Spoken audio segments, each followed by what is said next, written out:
Hi guys! Welcome to my vlog. Today we are making tortang talong with bagoong rice. Season this with salt, chicken granules.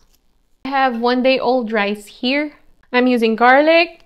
I'm gonna chop some onions and some ginger. I'm using sauteed shrimp paste, the regular one. This brand is Kamayan. It's a Filipino brand. I'm also adding chopped bok choy in my fried rice. My eggplants are already on the broiler. I'm trying to burn them so I can peel off the skin after that. I took it out of the broiler and then cool it down for a little bit just so it's easy to handle. See how easy that is? That's it. That's what we want. Now you can see why I broke all the eggs on a plate instead of a bowl, because it's gonna be easier for you to do this.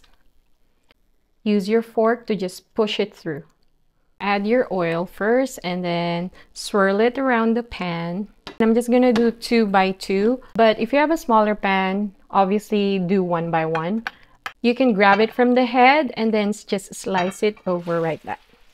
What I like to do is I get a little bit of the egg just so it'll form like an omelet. So once you see that it's already forming like an omelet, the back is already golden brown, you can flip it like this.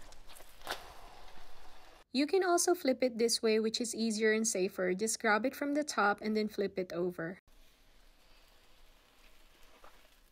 Next thing we're gonna do is garlic fried rice. Garlic, onions, and ginger. Once you see that the onions are already translucent, you can add your sauteed shrimp paste. I'm gonna add this much. Add my bok choy.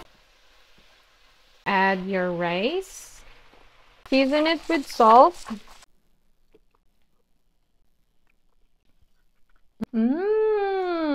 I hope you guys like this video. Thank you for watching.